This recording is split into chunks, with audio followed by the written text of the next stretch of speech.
David Chen stood at his father's grave, hands trembling and heart-shattering as he watched the man who had taught him everything about honor and hard work being lowered into the earth. But what he didn't know was that his wife, Rachel, was already planning to divorce him and marry his father's star executive, Richard Castellano, just 5 days after the funeral. David, a mid-level project manager at a struggling tech startup, who had spent the last 3 years caring for his dying father while his marriage disintegrated, believed he had lost everything when Rachel handed him the divorce papers, with Richard's corporate law firm representing her. What David didn't know was that his father secretly owned the entire multinational corporation where Richard worked, and had left David controlling ownership of all $18 billion of it. Rachel married Richard in an elegant ceremony 3 weeks later, celebrating her new life as the wife of a powerful senior vice president making $800,000 a year. But neither she nor her new husband knew that David had just become Richard's ultimate boss, the sole owner and CEO of Castellano Technologies. What happens when a man who lost everything discovers he owns the company employing the executive who stole his wife? What did David do when he inherited an $18 billion empire that would shatter his ex-wife's world so completely she'd never recover? And why would a betrayal so calculated, a divorce so cold, and an executive's ultimate arrogance lead to a corporate reckoning so devastating that it would destroy 2 careers forever? David Chen's head pounded as he sat in the sterile conference room of Wellington and Associates Legal Group. The letter had arrived 2 days after his father's funeral. It was formal, urgent, marked confidential from the estate of William Chen, deceased. He almost ignored it. His father had been a quiet man, a Chinese immigrant who worked long hours, David never fully understood, and who died of pancreatic cancer at 68. He had assumed his father's retirement account was modest, and that was the extent of it. The divorce papers sat in David's messenger bag, signed and notarized just yesterday. Rachel, his wife of 7 years, the woman who had promised to love him through everything, had waited exactly 5 days after they buried his father to tell him she was leaving. Not just leaving, but marrying Richard Castellano, the charismatic senior vice president of strategic development at Castellano Technologies, a man David had met exactly twice at company events. Rachel had somehow started getting invited to. David remembered those meetings with painful clarity. Richard's firm handshake, his expensive suit, and his easy confidence. "Your wife tells me you're in tech," Richard had said at the last holiday party. His tone suggested David was in tech the way someone might be in amateur woodworking project management, important work, but not as vital as the visionaries who truly mattered. Rachel had laughed. David remembered that laugh. She'd already decided by then. Mr. Chen, an elderly man, entered, distinguished in a 3-piece suit. "I'm Howard Wellington. I've been your father's attorney for 32 years. I'm deeply sorry for your loss. Your father was an extraordinary man." David blinked. "Thank you. I didn't realize my father had an attorney. I mean, I assumed for basic stuff, but..." Howard sat down, his expression unreadable. "David, your father was a very private man. He kept certain aspects of his life separate from his family deliberately. What I'm about to tell you will be shocking. I need you to prepare yourself." A folder landed on the table, thick and official, stamped with corporate seals David didn't recognize. "Your father, William Chen, was the founder and majority shareholder of Castellano Technologies. He owns 78% of the company. The remaining 22% is distributed among early investors and the executive board. Your father built the company from nothing, starting in 1989. It's currently valued at $18 billion. The room tilted. David gripped the edge of the table. That's not possible. My dad worked long hours, but we lived in Queens. We drove a Toyota. He clipped coupons. Howard opened the folder. Your father was the most disciplined man I ever met. He built Castellano Technologies, from a small semiconductor design firm into a global leader in advanced computing and AI infrastructure. He lived modestly because he believed in the value of work not raising you with a sense of entitlement. He wanted you to build your own character. Castellano Technologies, but the name a strategic choice. Your father used his business partner's surname for the company in 1989. Tony Castellano was the public face, while your father was the architect and majority owner. When Tony died in 2003, your father kept the name and structure. Very few people knew William Chen controlled the company. He preferred it that way. David's mind reeled. Castellano Technologies, where Richard worked. Where Richard was a senior vice president, earning. David had heard Rachel mention it during an argument, $800,000 a year plus stock options. Where Richard had taken Rachel to company events. Where Richard had looked at David with that condescending smile. After your father's death, Howard continued, you own 78% of Castellano Technologies. You are the majority shareholder, under the terms of your father's will and the corporate bylaws he established. You're also to assume the position of chairman and CEO, effective immediately. The board has been notified. They're waiting to meet with you, CEO. David whispered. I'm a project manager. I don't know how to run an $18 billion company. Howard slid another document across the table. Your father anticipated that concern. He paused before continuing. He left detailed instructions, including a transition plan and recommendations for advisors. Howard placed another envelope in front of David. He also left you something else. David's name, written in his father's careful handwriting, was on the envelope. His hands shook as he opened it. Double quotes, son, if you're reading this, I'm gone, and you're probably angry with me. I kept secrets. I let you struggle when I could have made your life easy. I have reasons, even if you don't understand them yet.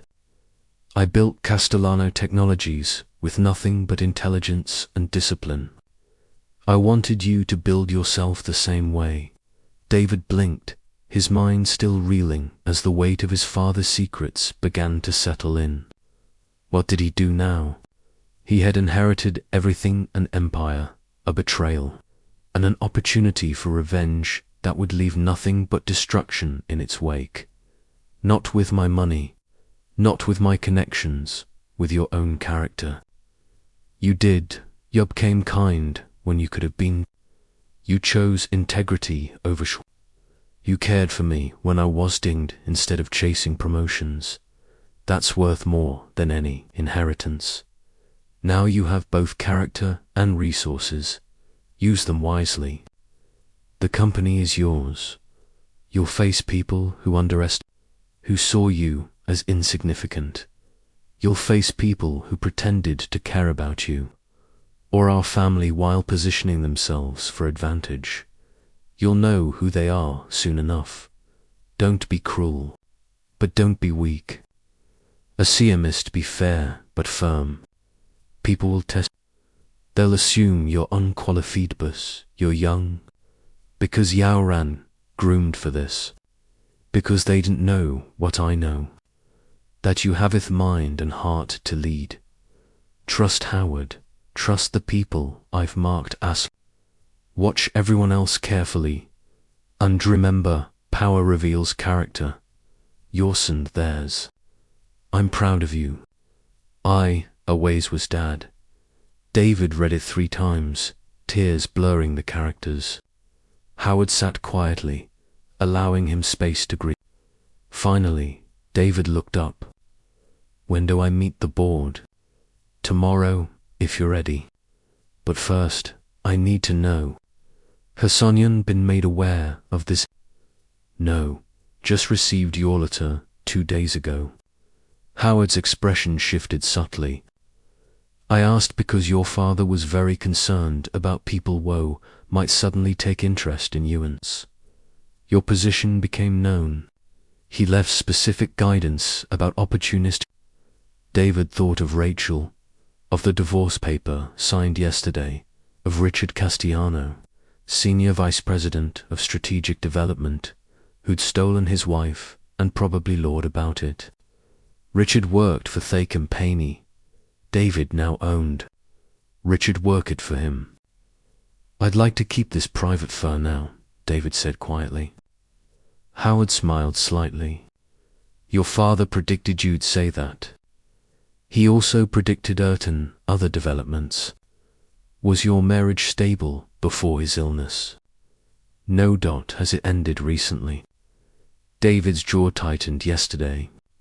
I see, your father suspected as much. He left additional evidence for that scenario. Howard produced another envelope. He asked that you read this only after you'd met with board and assessed the company's. He wanted you to make your own judgments first. David took the envelope, numb with revelation and grief and something else. Something that felt like cold clarity settling over his. What happens now? Now, you decide what kind of leader you want to be. Your father built this company on excellency and integrity. He was ruthless with incompetence, but loyal to talent. He believed in earning respect through results, not fear. The choice of how you wield this power is entirely yours. David left, Wellington and Associates, 3 hours later, with new bank accounts, security clearances, and a completely different future. He walked through Manhattan in a daze. Past the way workwear his startup was failing. Past the coffee shop where Rachel had told him she wanted a divorce. Past the luxury condo building where Richard Castellano. His phone buzzed. Rachel, I know timing is terrible, but I need you to sign the apartment papers. Richard, and I want to move forward cleanly. Also, I'm keeping the car. You don't need it as much.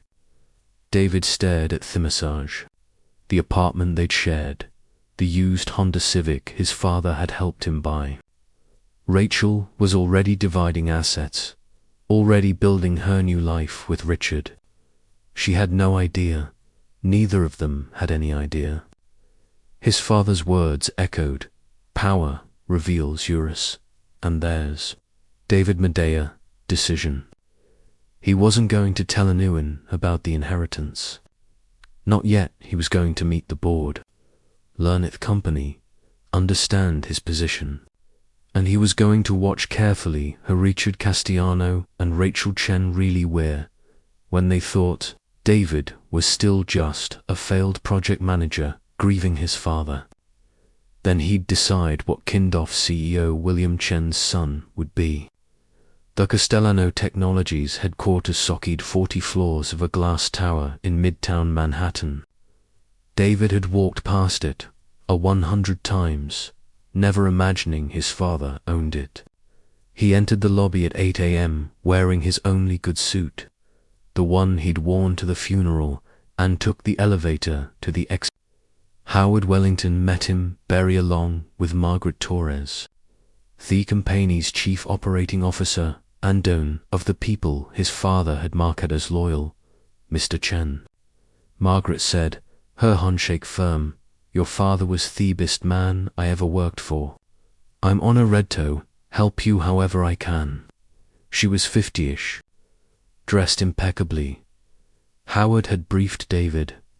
Margaret had been with the company for 20 years, risen through talent and dedication, and had repeatedly turned down offers from competitors because William Chen earned loyalty through respect, not just money. Thank you. I'm going to need a lot of help. Your father said you'd say that, too. He said humility was your greatest strength. Margaret smiled slightly. He also said you'd underestimate your self-fund. I should ignore your doubts and focus on your instincts. So that's what Teal'll do. The boardroom was intimidating. Massive table, leather chairs, floor to ceiling, windows overlooking Manhattan. 12 people waited. Executives who'd run pieces of an empire David had just inherited.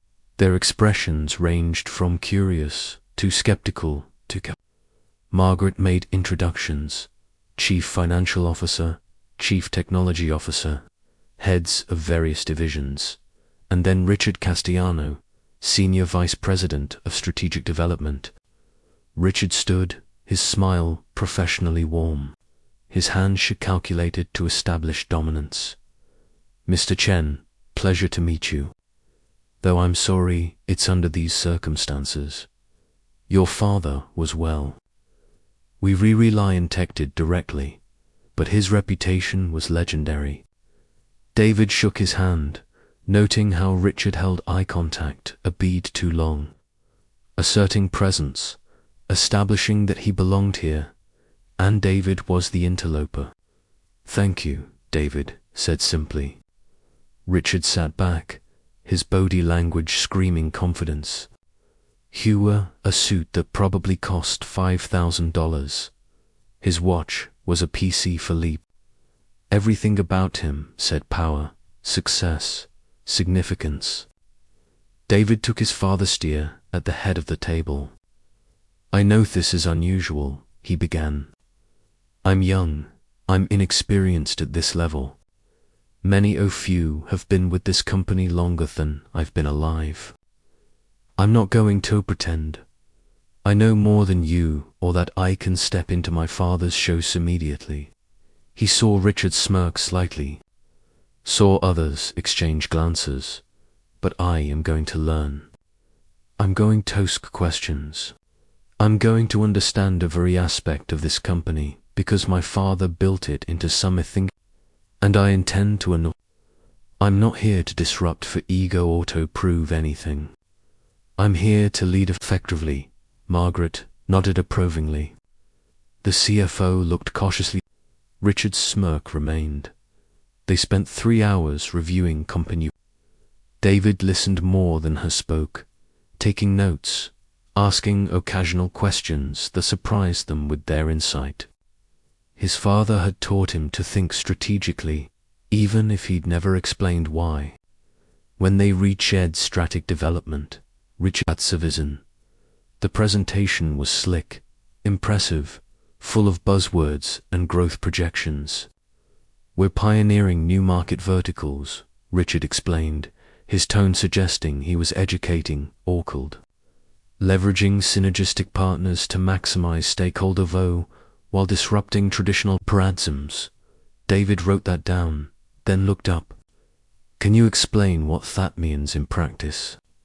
Specific projects, measurable outcomes. Richard smiled. It's complex, high. I'm happy to provide detailed elucidation, but the nuances might require more context than we have time for today. I have time, David said quietly. The room went still. Richard's expression flickered. Surprise, irritation, recalculation, of course. Well, we're currently pursuing 3 major initiatives. First, expansion into Southeast Asian markets through strategic partnerships with regional players.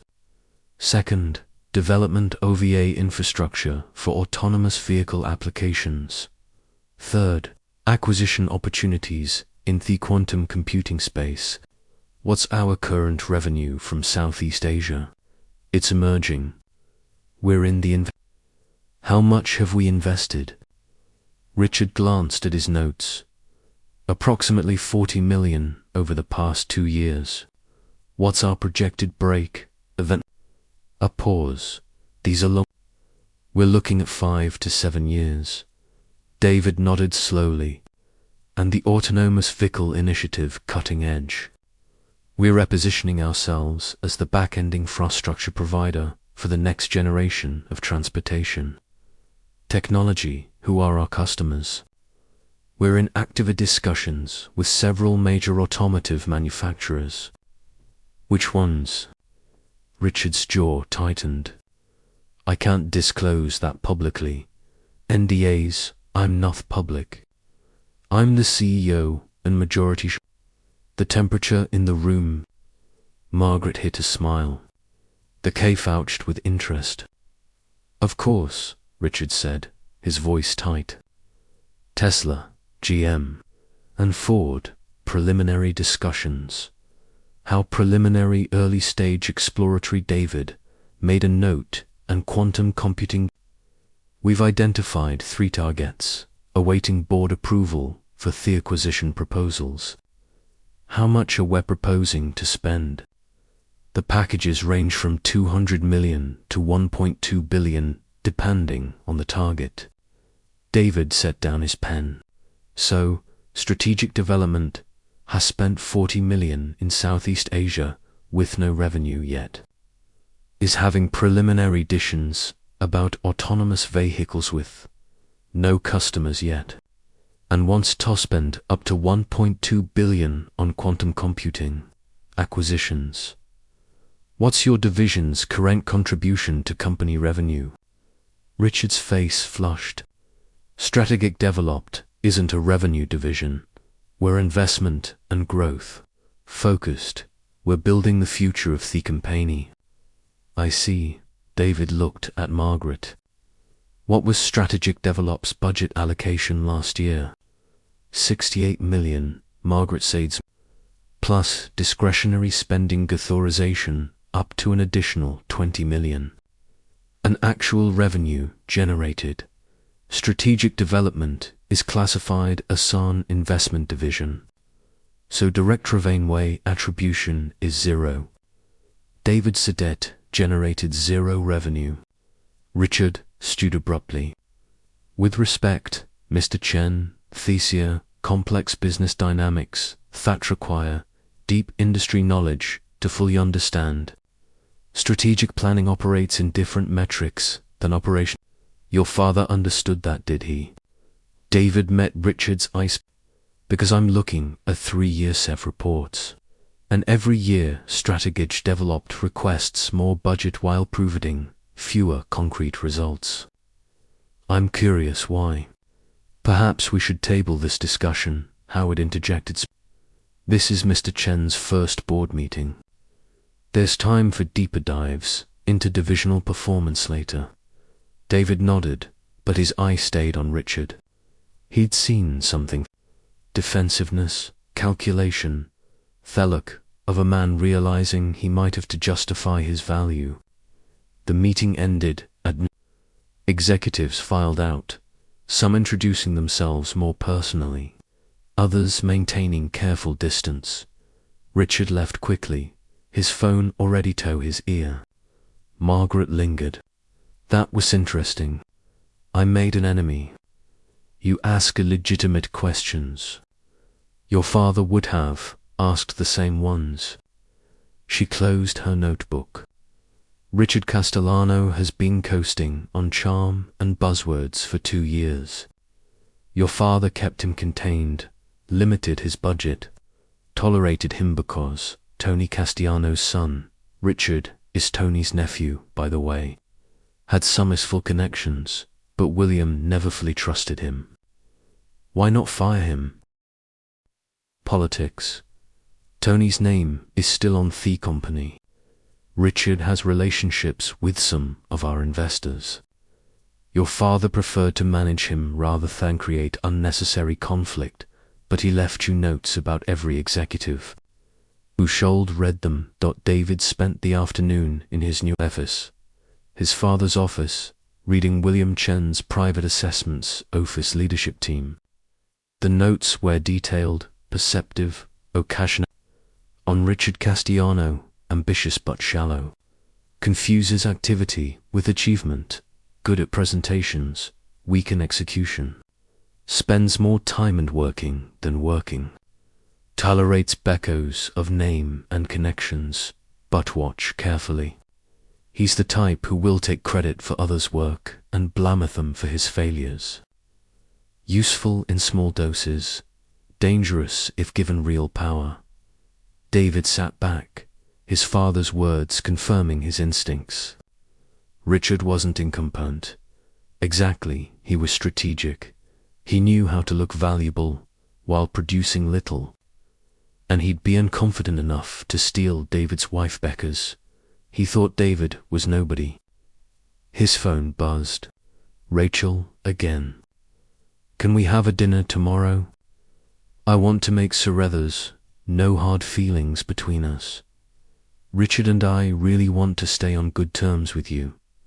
David stared at the message, feeling something cold settle in his chest.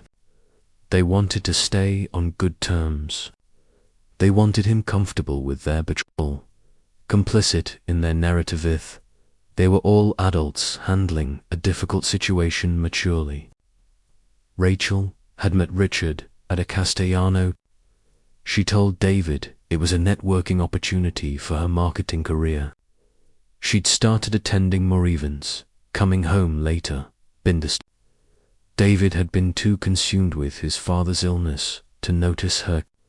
Richard had pursued her deliberately, a married woman whose husband was nobody important, who was vulnerable and seeking something more than what David could provide. And now they wanted dinner. They wanted to make sure David knew his place in their new world.